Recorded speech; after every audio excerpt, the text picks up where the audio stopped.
भगवान से बड़ा कोई नहीं। दोस्तों, स्वागत है आप सबका आज की एक ऐसी स्टोरी जो आपको आपकी लाइफ जीने का तरीका बदल देगी। तो चलिए शुरू करते हैं।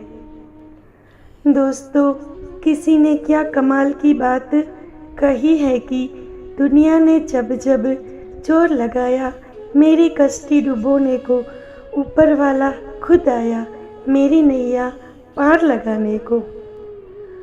तो कहानी शुरू होती है कि एक राजा ने भगवान का एक सुंदर मंदिर बनवाया और उसमें एक पुजारी को पूजा करने के लिए रखा। काफ़ी समय बीत गया, राजा की भी उम्र हो गई थी और पुजारी की भी उम्र हो चली थी। लेकिन राजा का एक नियम था कि वो हर सुबह अपने सैनिक के साथ एक फूलों की माला भिजवाया करता था और उस माला को पुजारी जी भगवान श्री कृष्ण को चढ़ाया करते थे। उसके बाद राजा जब भगवान के दर्शन करने आया करते थे, तब पंडित जी उस माला को भगवान के गले से निकालकर राजा के गले में डाल दिया करते थे। ये लगभग रोज की दिनचर्या बन गई थी।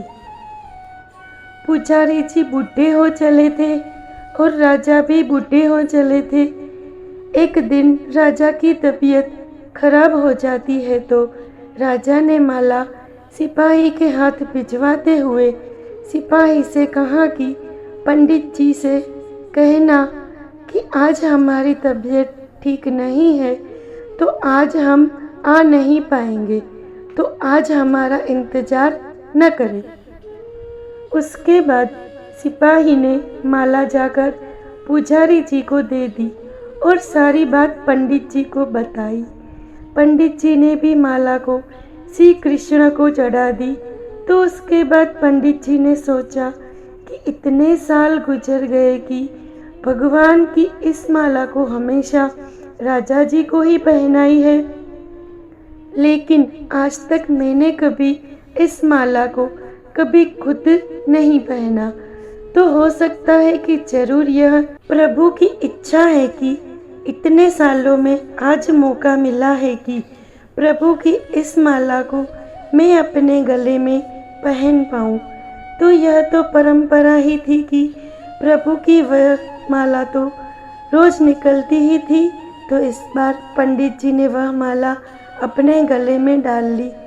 लेकिन तभी सिपाही दौड़ते आया और बोला कि महाराज को वहाँ कुछ ठीक नहीं लग रहा है, तो राजा साहब मंदिर की तरह ही आ रहे हैं, आप तैयारी करना शुरू कीजिए। राजा को लगा कि इतने सालों से बनी हुई परंपरा कहीं टूट न जाए, इसीलिए वह मंदिर की ओर आने लगे। जैसे ही पंडित जी ने यह सुना, उन्होंने तुरंत माला गले से निकाल और भगवान को पहना दी। घबराहट में पंडित जी समझ नहीं पाए कि उन्होंने क्या गलती कर दी है। पंडित जी को लगा कि अगर राजा को पता चला तो वह उसे दंड दे देंगे। अब राजा आए तो रोज की तरह पंडित जी ने माला भगवान के गले से उतारी और राजा को पहना दी। लेकिन राजा की नज़र माला पर पड़ी, उसमें एक सफ़ेद बाल था।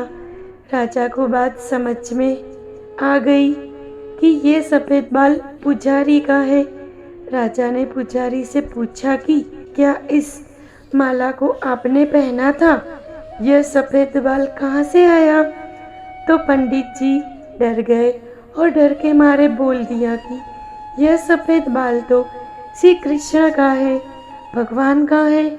राजा को गुस्सा आ गया कि एक तो पंडित छल कर रहे हैं और ऊपर से झूठ बोल रहे हैं। राजा ने थोड़ा गुस्से में आकर पूछा कि कृष्ण जी के कब से सफ़ेद बाल हो गए?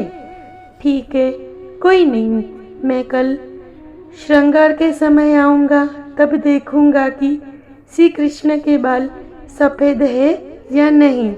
और याद रखना पंडित, अगर बाल काले निकले, सफ़ेद नहीं निकले, तो कल के कल आपको इस छल के लिए मृत्युदंड दिया जाएगा। और राजा तमतमाते हुए वहाँ से चले गए और इधर पंडित जी को अपनी मृत्यु नजर आने लगी थी। वो श्री कृष्ण के आगे दंडवत कर लेट गए और बोले, प्रभु मुझे क्षमा कर दीजिए, मैं लोभ में आ गया था। मुझे लगा कि यह माला मुझे भी पहननी चाहिए। मुझे बचा लीजिए प्रभु, नहीं तो कल राजा के हाथों मेरी मौत निश्चित है। पंडित पूरी रात भगवान से विनती करते रोते रहे, प्रार्थना करते रहे कि प्रभु मुझे बचा लीजिए। अगली सुबह जब राजा श्रृंगार के समय पहुंचा और पहुंचने के बाद राजा ने पंडित जी से कहा कि पंडित जी मुकुट उतारिए, मुझे बिहारी जी के केश देखने हैं। पंडित जी ने डरते डरते मुकुट उतरा और जैसे ही मुकुट उतरा राजा चौंक गया। श्री कृष्ण की मूर्ति के बाल सफ़ेद थे, लेकिन राजा को लगा कहीं ऐसा तो नहीं कि पुजारी फिर कोई छल कर रहा है, कहीं इसने अपनी जान बचाने के लिए बाल रंगवा तो नहीं दिए। तो बाल की जांच करने के लिए वो बाल तोड़ने लगे और जैसे ही राजा ने बाल तोड़े, मूर्ति में से खून बहने लगा। राजा यह देखकर भगवान के चरणों में गिर गए, क्षमा मांगने लगे कि क्षमा कर दो भगवान, मुझसे बहुत बड़ा पाप हो गया। मैं शक में इतना अंधा हो गया था कि मैं सही गलत भूल गया। तभी मूर्ति में से आवाज़ आई कि राजा तुमने मुझे सिर्फ मूर्ति माना, इसीलिए मैं आज तुम्हारे लिए सिर्फ मूर्ति हूँ। लेकिन इस पुजारी ने मुझ में साक्षात भगवान देखा, इसीलिए उसकी जान बचाने के लिए मुझे अपने बालों को सफ़ेद करना पड़ा, खून की धारा बहनी पड़ी ताकि तुम्हें समझा पाऊँ।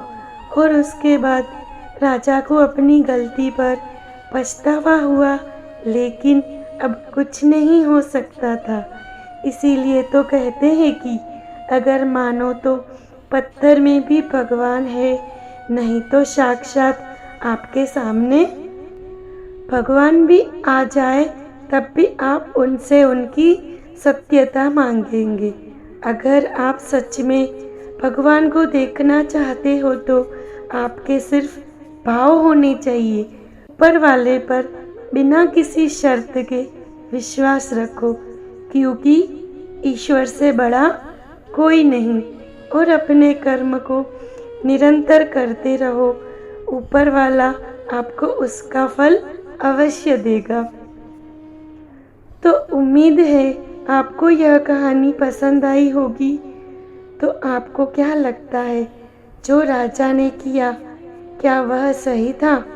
एक राजा होने के नाते उसके पास सत्य की पहचान करने का कोई और रास्ता भी था? कमेंट करके बताएं। दोस्तों, आप लोगों को मेरी यह कहानी कैसी लगी कमेंट में बताएं, और अच्छी लगी हो तो मेरी चैनल कोमल गोकलानी व्लॉग्स को सब्सक्राइब करके अपने परिवार और मित्रों में शेयर करें। धन्यवाद। जय श्री कृष्ण।